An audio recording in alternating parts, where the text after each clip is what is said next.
Thank you very much for being here. We had a very, very good cabinet meeting.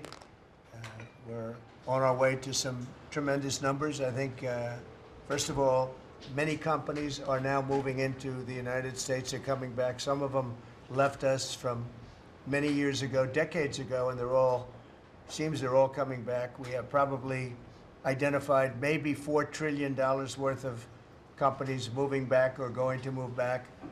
Many of them have announced it's going to be tremendous jobs, high-paying jobs too. And you probably know the chip business, not because of the CHIPS Act, which was a disaster. You gave billions of dollars to companies that already have many billions of dollars. They said thank you very much. It was no incentive for them to use it.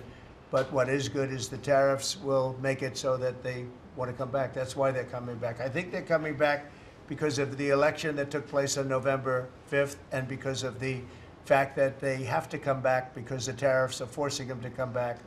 And remember, there are no tariffs if you build here, and that's a big factor. So we have record numbers. Howard was just telling me the numbers that we're talking about are crazy, beyond anybody's wildest expectation. So they'll be doing a lot of building, all sorts of businesses, including the basics of automobiles. We have, as you know, Honda is coming in with a massive plant to Indiana, but there are many plants that are happening, and literally some are started already. General Motors is already redoing plants that were half abandoned, or they have plants that weren't being fully utilized. They're going to be they and others are going to be making parts and other things in those plants so that it's one-stop shopping finally. It's ridiculous. You had to go to Mexico, you had to go to Canada, a car went all over the place. It was like, I don't know how that would have worked, but that's the way it sort of ended up. We had a deal, and we have a deal, which is fine, but people took advantage of the deal. They cheated. And when you cheat, the deals are unfortunate. But now what's happening is the numbers are beyond our wildest expectations. Now, having to do with cutting, we've done a lot of cutting from people, ideally the people that aren't doing the job. In many cases, people weren't attending jobs. In some cases, in many cases, people didn't exist. They had on the government rolls people that don't even exist. But of the ones that did exist, as you know, many didn't come to work. Many had no intention of coming to work. Many were paid and working someplace else. There were lots of bad scenarios, but they're being weeded out, and I think we're probably ahead of schedule on that. And to me, something that was just terrible is the contracts that we're finding, the fraudulent contracts that we're finding, where millions and millions of dollars and even billions of dollars in some cases were given out. And I think we'll start with that. I'd like to start with Doug Burgum, Secretary of the Interior. He told us about a couple of contracts that we have now found. When he got there, they saw this with Chris and everybody, and they couldn't believe it. Doug, could you just relate what you told us a little while ago? No, happy to, Mr. President.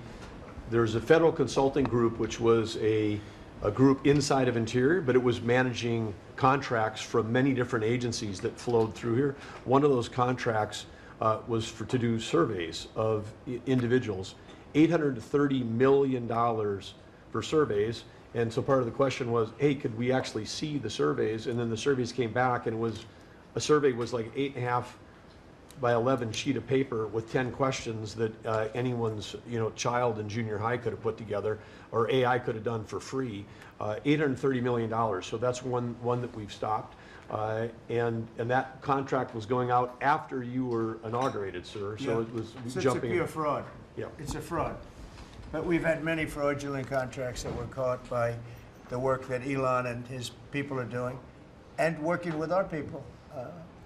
It's been brought to light. The fraud, not just waste and abuse, the fraud has been incredible. You mentioned one, Madam Secretary. Well, yes, sir. Well, let me just add to that, and thank you. We just had a wonderful cabinet meeting, all aligned on certainly the effort to realign the government. But even at the U.S. Department of Agriculture, we've canceled a $300,000 contract educating on food justice for queer and transgender farmers in San Francisco. A similar contract we canceled in New York, again, educating transgender and queer farmers on food justice and food equality. I'm not even sure what that means, but apparently the last administration wanted to put our taxpayer dollars towards that. We canceled a $600,000 contract out of Louisiana that was studying the menstrual cycles of transgender men, a $600,000 contract. We canceled another contract out of a university in the middle of the country that focused on getting more diversity, equity, and inclusion into our pest management industry. Again, these are nonsensical. It makes zero sense to use taxpayer dollars to fund these. I know these are just a few examples of the hundreds and hundreds that we have found. Well, a clear case of fraud was with the Small Business Administration, where they were handing out loans, $330 million worth of loans to people under the age of 11. I think the youngest, Kelly, was a 9-month-old who got a $100,000 loan. That's a very precocious baby we're talking about here. Well, we're tackling the fraud, waste, and abuse in the agency. We've seen, hundreds of billions of dollars of fraud go unprosecuted, so we're taking that on. We have a zero tolerance policy for fraud, and we continue to crack down on it and make sure people are held accountable. It's amazing. And you have a lot of that. You found far too much of it. It's a pure fraud. We like to use the words waste and abuse because they sort of sound good, but many of these things are pure fraud. Now, there was a contract that you've heard about where Stacey Abrams got $2 billion just before we took over, and it was a rush to get her the money, and that was environmental, and nobody knows what she was doing. But $2 billion. If you got $2 million, that's a lot. If you got 200,000, that's a lot. But this was $2 billion was given. Lee, do you want to talk about that? And the other one that was even worse? EPA has now canceled over $22 billion worth of contracts. $2 billion going to this NGO that Stacey Abrams was tied to. They received only $100 in 2023. And then the Biden administration gave them $2 billion. The director of the Greenhouse Gas Reduction Fund saw his former employer get $5 billion. So $20 billion went to just 8 NGOs, and they're all pass-throughs. And then they were giving it to other entities, many of them were pass-throughs. And what you have is all these extra middlemen, they're taking their cut. And the taxpayer ends up getting screwed. They're losing out on all this hard-earned money.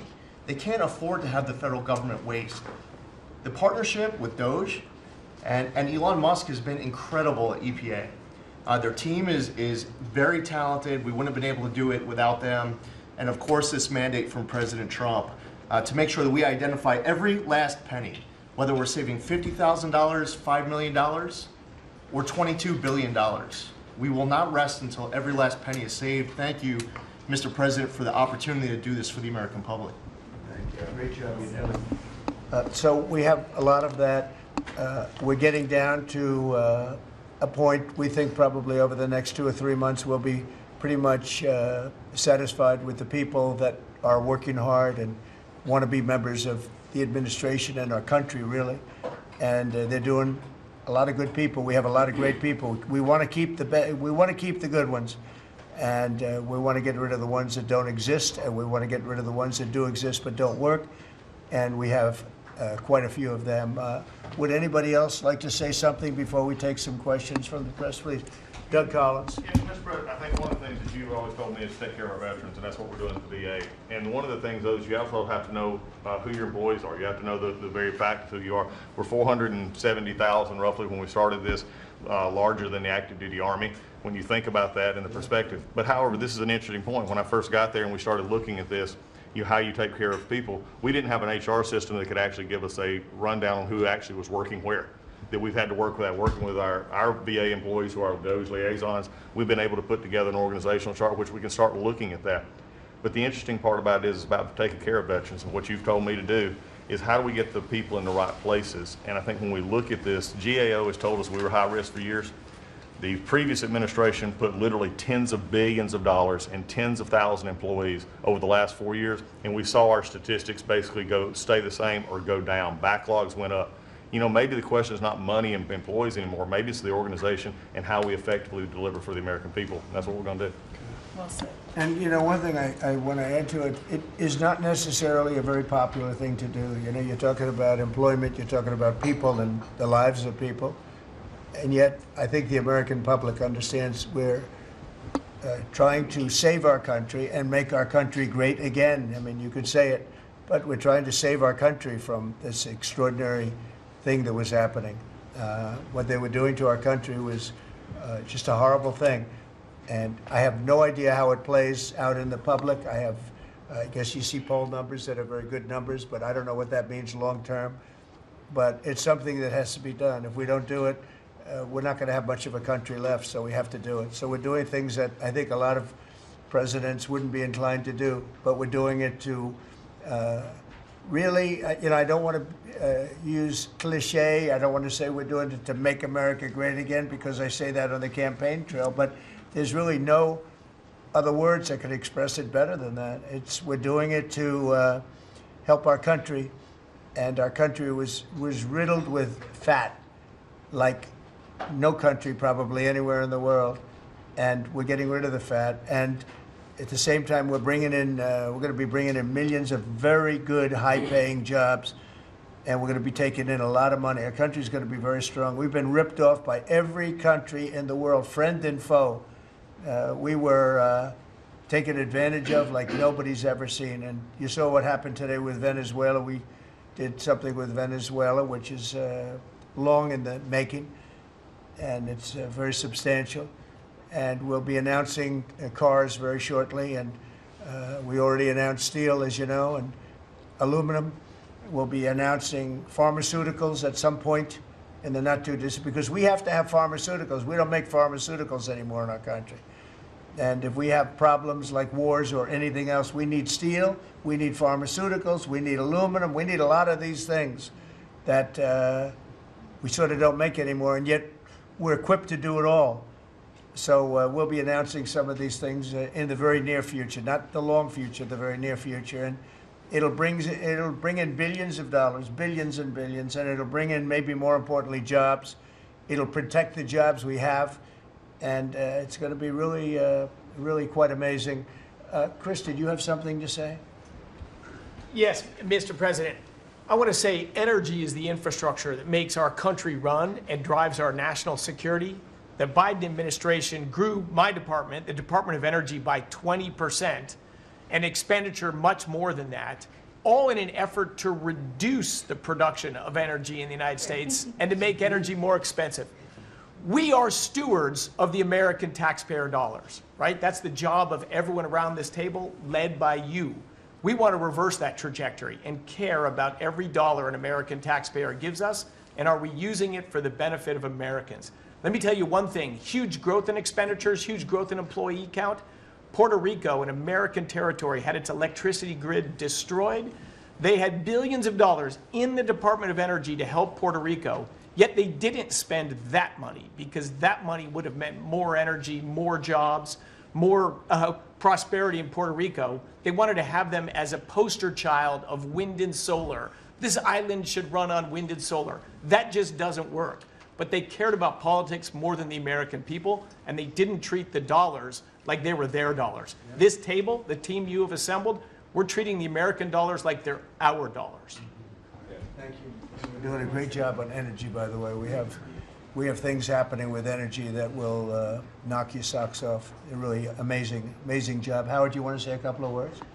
Well, what is so exciting is April 2nd is just around the corner, and that's American Liberation Day. That's the day when the rest of the world starts to treat America with respect. And your leadership, understanding how the rest of the world treats us, and what balance and what fair trade finally is going to be, is going to take care of America. It's going to launch the External Revenue Service to start to build the power and prestige of America back. And I'm honored to be helping you on that course. It's an interesting term, right? the external revenue service. We're going to take in a lot of money from the outside, and that's going to keep our taxes low, and I think getting a lot lower. It's going to be a lot of money, and the external will take care of the internal to a large extent. So I think it's going to be a beautiful transformation. Linda, you might say a couple of words. You've done so amazing. It's a 50% cut, and more importantly, we want to bring education into the states. We're at the bottom of the pack, but we're the most expensive per pupil, and we want to bring education back to the states where they can teach the students lovingly with their parents and with the boards and everything else, and they'll be every bit as good as these other countries. These individual states will do a phenomenal job. You want to say something? Yes, sir, and if we think about education, if we don't address the issues in education now and start getting our scores up, what are we going to find our next generation after that? Where are our engineers, our doctors, our lawyers, our scientists, our AI and technical experts going to come from? We will go farther and farther down, and with everything else we're doing within our country, building manufacturing, bringing all of that back, if we don't educate in the best way we can, we will be lost, and those generations will be lost. It is, I think, the cornerstone of our culture and what we need to focus on. And so by having education at the best place where it can be, which is at the states, the local levels, with governors, with best practices and tools, which I hope the Department of Education can help supply for them, we'll do it. And Linda, as you know, the SBA has taken over her student loans, which is a lot of loans. It's a big job, and Kelly, we appreciate that. You're going to do fantastically well. And Bobby is going to be taking over their various medical aspects and health aspects of the educational process. So, and he's going to do a fantastic job of it. So, thank you very much. Thank you, Mr. President. I'd just say that I'm very grateful to you and very grateful for the partnership with DOGE and with Elon. We've identified extraordinary waste in my department and HHS. The expenditures, the budget of HHS during the Biden administration went up by 38%. The employees went up by 17%, and healthcare went down. We have 40 comms departments. We have 40 procurement departments. We have 40 IT departments, and we have 40 procurement, HR, none of them talking to each other. We are, with Elon's help, eliminating the redundancies. We are streamlining our department.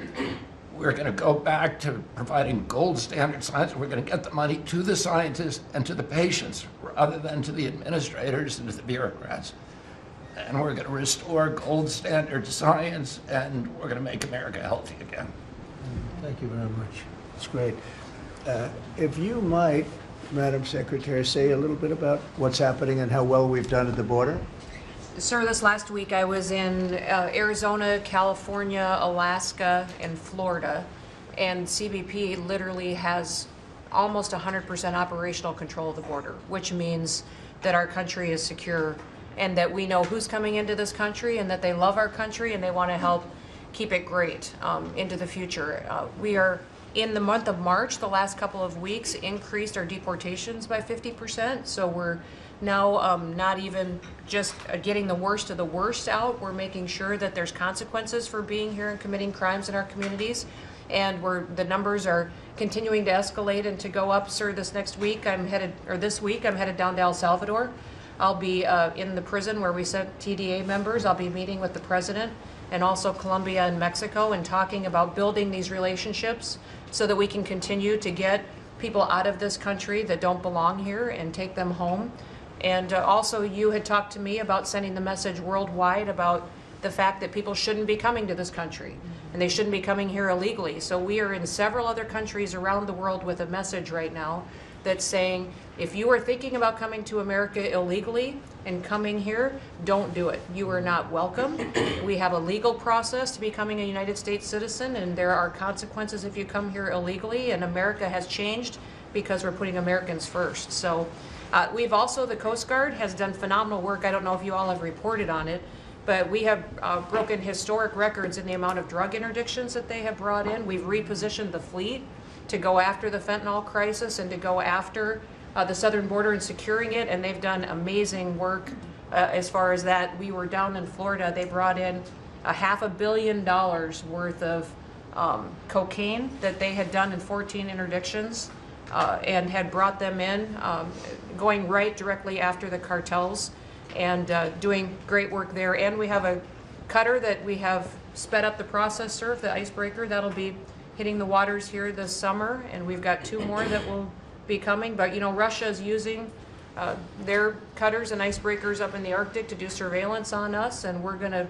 reposition our fleet to continue to partner. I want to thank the Secretary of Defense and the Navy for all of their help and partnership too. We do operations together because their obvious Navy warships are in certain regions, but our cutters are faster and can work together in a partnership that's securing America. So, and we're going to eliminate FEMA. So we've got a lot to do, but it's all good, and we're working hard, and we're going to make sure that we're continuing to do exactly what you promised. That's great. Great job. Yesterday there was a plaza that you know well. There'd be hundreds of thousands of people standing at that plaza, pouring into our country, totally unchecked. Many people from jails and prisons and mental institutions and gang members, and horrible. And they just pour into our country. Yesterday, I was speaking to somebody, I was checking on the border, and they said there was literally nobody in this massive plaza. You know, we're talking a plaza that would hold hundreds of thousands of people. There was literally nobody there. There was one person sweeping it, but there were no people. It's been amazing. It's been an amazing transformation very quickly. And we're getting the bad ones out first, and we're taking them out. And there's some really bad ones, murders of more than one people. At least 50% murdered more than one person. This is the people that we're letting in through their open border policy. It was terrible, but I want to just congratulate you and Tom Holman on the job you've done. Boston this weekend, hundreds of dangerous criminals were removed, 4 killers taken out of the country just by what they did in Boston this last few days. Yeah, and these are killers that there's no reasoning. It's not like, oh, let's talk them out of it. These are stone cold killers. They don't care. They don't even think about it. They kill somebody. They go to sleep. They wake up. They don't even remember they killed them. These are bad people that should have never been allowed into our country. Pam is doing such a fantastic job. I thought maybe you could say a few words. Thank you, President.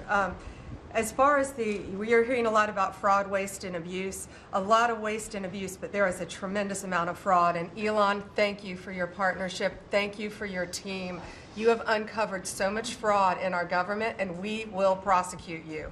We have an internal task force now working with every agency sitting here at this table. And if you've committed fraud, we're coming after you. Thank you, Elon, for that. On the violent crime level, thanks to President Trump's directive, we are seeking the death penalty again. So all of these horrible, violent criminals that you're hearing about around the country, they will face the death penalty federally within our country. And the drug dealers need to get out of here because we are coming after you. We're going to have 94 great U.S. attorneys around this country, and everyone will be prosecuted to the fullest extent of the law. Thank you. Thank you, President. It's at your directive. I couldn't have said that better. That's very good. That's very good. She's doing a fantastic job. Thanks, Pam. Do you have any questions, please? Mr. President. Yeah, please. Mr. President, what can states do now to implement your Department of Education executive order? Well, I think what's going to happen is we are cleaning out a lot of things like the loans, student loans, which will be handled very professionally by people that do that. And then, as you know, RFK Jr. is going to do a fantastic job having to do with health and the other things, and frankly, better than the people at the Department of Education. You see the buildings all over D.C., and then the rest is the states are going to start coming in and taking all of the information on all of their students. And I think a lot of that information is going to be shipped to different states like Iowa, like Indiana, like so many. They're so anxious to get, they're calling us, and they're so anxious to get it. We'll be shipping the records of the children that they're taking care of, that they want to take care of, and the process will begin. And I think it won't be that long before the states will be really running the Department of Education. Our teachers are going to be taken very well care of. And I said, you know, personally, I don't care union, non-union, it doesn't matter. Teachers are so important to this country and to me. And we're going to take great care of our teachers. And I know it's very important to Linda. So I think you're going to see a tremendous change very quickly having to do with education, and the process has already begun, very strongly begun. I think we've done, in whatever it is, 8 weeks, people are amazed at how much we've done in terms of the safety of the country. In fact, I would like to ask maybe Marco to say a few words on what's happening with respect to, in particular, Russia, Ukraine, where we have some pretty good news. I think we want to get it stopped. We're losing 2,500 young people, and these are Russian and Ukrainian people largely. And they're not American people, but on a human basis, we want to get it stopped, and we want to stop spending billions and billions of dollars to a country that we think it's time, and we're doing pretty well. Marco, do you want to say something? Yeah, Mr. President, first of all, I think the American people should be proud that we have a president that's promoting peace and the end of conflict on this planet. This is a war that's gone on for 3 years, as you pointed out, that, as you rightly pointed out, would have never happened had you been president, but now it's here, and it needs to be brought to an end. There is no military solution to this war. It has to end through negotiation. And there's only one leader in the world that's capable of bringing the two sides to a table, and that's our president, the President of the United States, President Trump. And that's what he's done. And so today, even as we speak, we have teams on the ground in Saudi Arabia meeting with the respective sides in the hopes of making progress towards this outcome that we all want to see. And I think that the country owes you a great debt of gratitude, and the world really, because, I mean, you're the only leader in the planet that can bring the two sides together to bring an end to this conflict, and that's what you've done, and you've done it despite, impediments from other countries and others who maybe have different opinions about how this should go. But ultimately, I think that the only chance we have for peace is through the President's leadership, and you've shown that, and we hope it'll bear fruit, and today will hopefully be one step more in that direction. Thank you, Marco. And on the Middle East, another hot spot that we didn't have a problem with. There was no problem in the Middle East when we left, and now there's a lot of problems in the Middle East, but we're working on that. But I think we've seen significant progress, and I think we're going to start, we were talking with the Vice President a little while ago, and you're going to see countries start to fill up the Abraham Accords. More and more countries want to join. That was a great success, tremendous success, and then Biden and his group did zero with it. That should have been filled up within a year of the election, would have been filled up. So countries are starting to want to get involved very much with the Abraham Accords again, so that'll be great. JD, do you want to say something? Yeah, sure. Yes, sir. Just on that topic, if you think about what happened with the Abraham Accords, one of the great diplomatic breakthroughs under the first Trump administration, really in the last 30 or 40 years of American history in the Middle East, and the Biden administration did absolutely nothing with it. Built on it, not at all, added 0 additional countries. Purely out of political spite, the Biden administration, I think, hurt the United States and really hurt the project of world peace. That has changed. Luckily, about 2 months ago, we got a new president, and that president has given us the task of building out the Abraham Accords, adding new countries to it. And really what you see is a lot of these countries that have historical ethnic or religious hatreds want to build. They want to build new artificial intelligence. They want to build new real estate projects. They want their citizens to become rich and prosperous and peaceful, and they're setting to the side some of those old hatreds under the leadership of President Trump. So it's early, but we made a lot of progress, and we'll keep on making progress, sir. Thank you, JD. One of the things that's very important, I think, to mention, I saw a show yesterday, and they had a Democrat congressman on. It was on Fox. And he said, well, President Trump said prices would be coming down, and instead he's focused on other things. Well, we are focused on a lot of other things, like peace, like all of these companies that are moving in and jobs. But what he didn't say is that prices have come down very substantially. And if you look at when I came in, after 1 week, they were screaming at me about eggs. Eggs had nothing to do with me, but they were through the roof, and you couldn't get them. And now they're down about 35, 40%, maybe even more than that. I'm going to let Brooke, if you would just discuss that. And groceries generally, prices are coming down, and energy prices are coming down. And I hope the Fed lowers interest rates, and then you're going to see interest rates coming down, and I'll have you speak about that in a second, Scott. Brooke, go ahead. Well, sir, thank you. I think the first thing that's really remarkable to note is that the prices of eggs under the 4 years of Joe Biden increased 237%. 237% in those 4 years, and yet it wasn't covered in the press at all. No one talked about the price of eggs in the summer of last year, for example, from the media. So, of course, the president wins and he is inaugurated, and the next day, everyone is yelping about why the price of eggs are so high. So it was certainly one of many, many issues we took on under the 4 years of Joe Biden. We had the cost of input go up 30% for all of our agriculture products. At the same time, the trade deficit increased $49 billion. So it was zero under the first Trump administration, and then under Joe Biden, we sold $49 billion less of our ag products around the world. Then you combine that with the avian bird flu, and I know I've talked to a lot of you in the press on this over the last 3 or 4 weeks. But listen, here's the deal. The president, under his vision and support, we released about a month ago a very significant plan on how to bring the price of eggs down. It included 5 prongs. I won't go into it now because I don't want to bore everyone, but since that day, since we released that plan regarding biosecurity, repopulation, importing eggs, research, and then deregulating, taking those onerous rules off of our farmers, our egg-laying farmers, since that time, the price of eggs, the wholesale price of eggs, has come down 53%. So we're going to keep working on it. Listen, it's not something you solve overnight. Avian bird flu and some of the other animal diseases, we're working across the government, several partners out in the cabinet on that, especially my friend Secretary Kennedy over at HHS.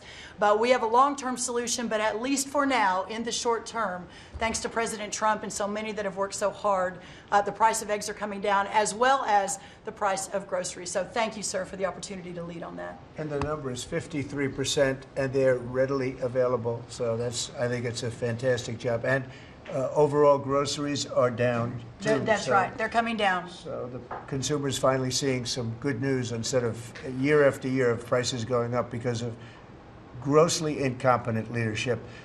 Scott, do you want to talk about interest rates, where you see it all going?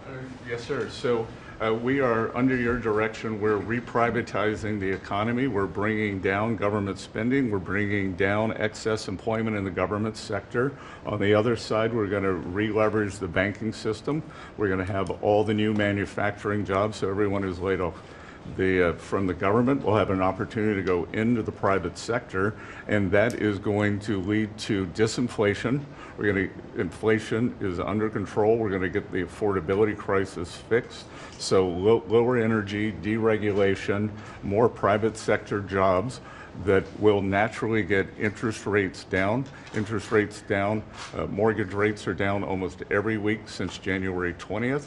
The energy costs are down about 15%. Crude oil's down about 15%. And as we keep that going, interest rates are going to keep declining. It'll be good for mortgages. It'll be good for credit card debt. It'll be great for auto loans. That's great. And you're doing a really, really good job. I'd like to see the Fed lower interest rates. That's just my opinion, because things are coming down. We have inflation under control. Tremendous amounts of money will be soon coming in from tariffs, which is about time that we were able to partake. We've been ripped off by every country on that basis, and it's about time. But that will be, I think, treated very fairly. Will be very fair. But the money that we're talking about is rather astronomical, and it should be, because we put sort of years and years. I was able, in the first term, we had a great first term with the highest stock price increase ever, all the different things that we had. But one of the things, we took in a lot of money in tariffs, and I had just started that process, and we had to slow it down because of the COVID. We didn't go forward. We did a very good job with COVID, but that was something that happened to the whole world. It was a shame. What a shame. All those people dead, and all of the problems that it caused for countries far worse. I mean, some countries still haven't recovered. Economically, they haven't recovered. But we took in hundreds of billions of dollars in tariffs just starting the process. But this is a program that's going to be, I think, unbelievable for our country. And I think it's treating other countries very fairly, very, very fairly. I'd like to ask, if I might, Sean Duffy to say a few words about the air traffic control situation. You know, there were some mishaps, one in particular, the helicopter crashing into the plane. We have a system that's 40 years old. They spent tens of billions of dollars trying to patch it up, and make it work, but it doesn't work. And my pilot says they use different systems. They don't want to use our system. It's so obsolete. And it's an obsolete, horrible thing that happened with respect to it. And we were going to, I said, day one, if this happens, if we are successful, we're going to have to get a brand new, modern, top-of-the-line air traffic system. And I think I can say that I've been working a little bit with Sean on it, but Sean's been working hard on it, and with his new person at FDA, who's going to be terrific, by the way. And maybe you want to talk to them about that, because we need safety in the air, total safety in the air, and this will give that to you. Sure. Thank you, Mr. President. We had a conversation on Friday.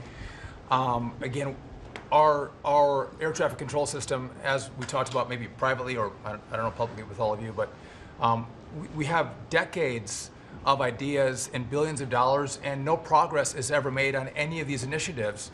Air traffic control is the same thing. And so we're having a conversation about building a state-of-the-art, brand new, best technology, envy of the world, air traffic control system. And what's interesting from the DOGE team is they'll look and say, well, what is the problem? Why hasn't this been built? This is about safety. This is about people's lives. All of you fly, your family flies. Why hasn't it been done? And the problem is in government, it takes way too long. So technology changes and money changes and administrations change. We have to do this fast, which is why we need the partnership from the Congress to give us the money up front. The best ideas and the best technology available in the world, we're going to build in the system. I think, Mr. President, we can do it in 3 years. I think Trump Tower was built in 3 or 3.5 years. I think we could match the Trump Tower time frame. 2 years. Okay. 2 years. Maybe not that good, but about 3 years. And again, we have to choreograph because again, our towers are operational, keeping planes in the air. So we got to choreograph this, but we can do it in short order. If I can just make one other point, Mr. President, we're $36 trillion in debt.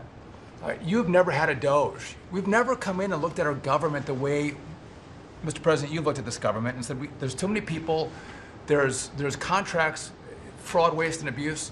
And so we've had a few bumps in the road as we've gone through this process, but if you look around this room, everybody has seen how the process has evolved, and everyone appreciates some of the insight and technical support that we've gotten to make this government more efficient, to make it more responsive to the American people. And so, again, when you have a new system like this, you'll get some bumps. But things are rolling now. The last 3 weeks have been much, much better as our teams have integrated and we're working to deliver for the American people. And I would say some of the press had made comments last time about what happened in the last meeting. We had a great conversation in the last meeting. Elon and I had a great call after the meeting, and so sometimes the reporting can be a little bit off. I love the analysis that you guys do when you're not in the room. But I would just note that we're working well together, Mr. President, and the whole team here is working well together. Well, actually, we decided to see you after the cabinet meeting instead of before, and I think that's nice. But if you think about it, I guess never in history has anybody invited you to a cabinet meeting. We're very open and transparent, and we had a very good meeting today. So, I mean, you're standing here, you're seeing what the result of the meeting is. I think we're doing an amazing job for essentially 8 weeks on the job. I think it's there's never been anything like it. Did you have a question, please? Two, actually, if you don't mind. Thank you for having us. Thank you. We appreciate it. One, actually, to follow up on the Attorney General's comments, and then one for you. You said that you're now preparing to prosecute examples of fraud across federal agencies that have been referred to you. Is that what you said? We are working with a team. We have a team of attorneys in place working with Elon's incredible team, helping us, taking referrals from the cabinet members. You know, these are your tax dollars. And a lot of it is just abuse, a lot of it's waste. But if it's fraud, we are investigating it, and we are looking at multiple cases of fraud throughout the federal government. One for you, Mr. President. Greenland is confused about the Second Lady and the National Security Advisor visiting this week. They're concerned that this is further provocation, whatever it is you ultimately want for Greenland. Could you further explain why they're going? What is the ultimate end goal when it comes to Yeah, well, not provocation. This is friendliness, not provocation. We're dealing with a lot of people from Greenland that would like to see something happen with respect to their being properly protected and properly taken care of. They're calling us, we're not calling them. And we were invited over there, and I thought it would be I have great respect for the wife of our of our great vice president. I think she's she's a brilliant woman. She's a very nice woman, and she loves the concept of Greenland. And so she's going there, and I think Marco's going there, and some others are going there. But we've been invited, and they really like the idea because they have been somewhat abandoned, as you know. They haven't been taken good care of. And I think Greenland's going to be something that maybe is in our future. I think it's important. It's important from the standpoint of international security. And if you look at the ships outside of Greenland, you have Russia, you have China, you have lots of different people and lots of different places, and it cannot go on the way it is. It's not going to go on the way it is. I'll make a statement. It's not going to happen. So they're going there, and that's purely friendship. Who's doing the inviting? You said people. A lot of people, yeah. People from Greenland are asking us to go there. We have many, many requests from many, many people, some officials too. Mr. President, yes, can I ask please. you about economic forecasts? I saw one economic forecast coming out from the OECD this past week. They are forecasting stagflation for the United States, a downtick in terms of GDP growth. Do you agree with that forecast? What do you see over the course of 2025 for our Well, we inherited a very, very bad and perilous situation from a group of people. Again, we just got here from a group, and this takes a long time to develop, from a group of people that truly didn't know what they were doing. And you see that with not only costs, you see that with all of these fake contracts that have been given out. So we inherited a bad situation, but I think we're going to have an economy that booms. I think when it all kicks in, it's not going to take very long, because some of these people that announce that they're going to spend billions of dollars, I mean, literally, Apple is spending $500 billion. They've never made anything close to that to do that. They're building plants here instead of China, instead of other places.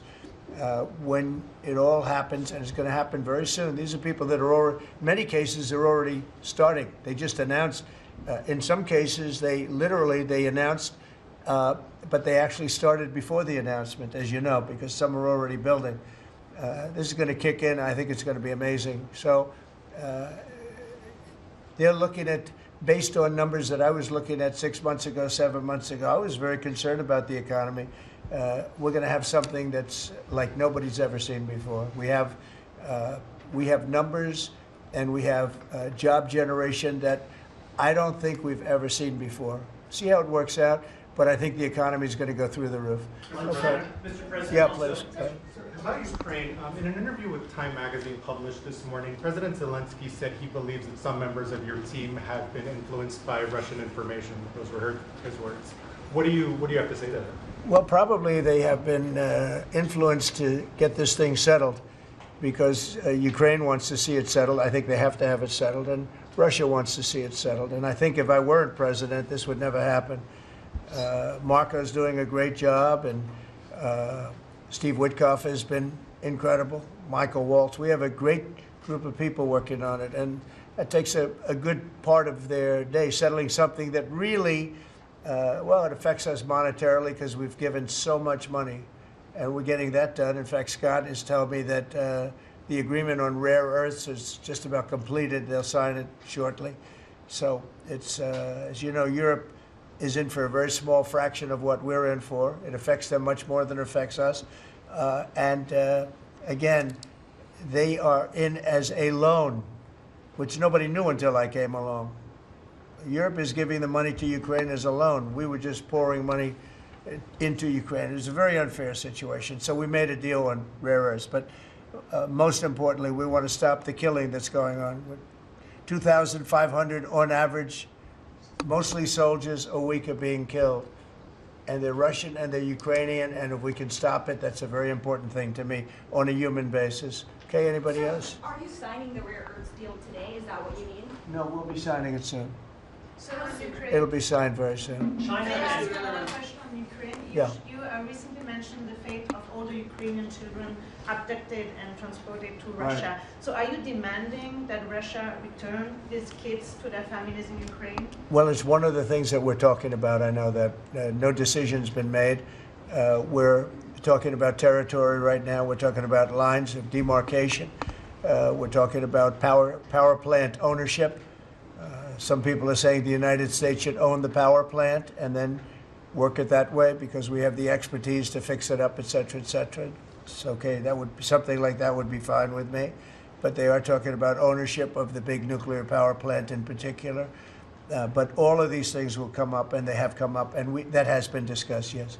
Okay, I want to thank everybody very much. This was a great meeting. These are phenomenal people. We're lucky to have them. I have to tell you, I want to thank you all. And Elon, I want to thank you. I know you've been through a lot with this horrible situation that happens. The cause, you know, That's right, saving America. It's very unfair. What he is a patriot. Here's a man that I can tell you, he's a friend of mine. He's become a friend of mine. He supported me in the election. That's when I got to know him, really. I knew him a little bit from the first term, but not much. But he's a patriot more than anything else. He's never, think of it, he has never asked me for a thing. He could have. I always say, I wonder if he's ever going to ask me for something. And that's always subject to change, and if it does change, I'll let you know about it. But Elon has never asked me for a thing. I mean, I got rid of the electric car mandate. I have no idea how that affects him, but possibly not good. I don't know.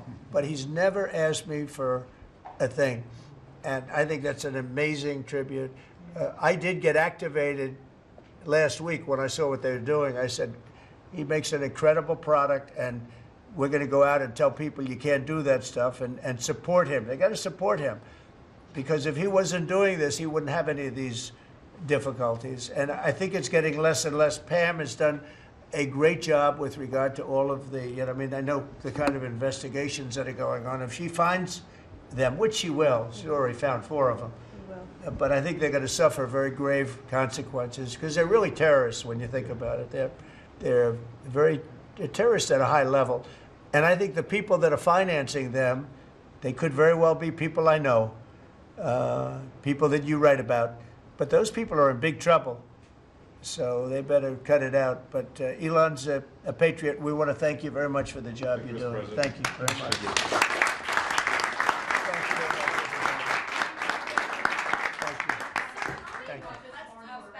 Thank you, everybody.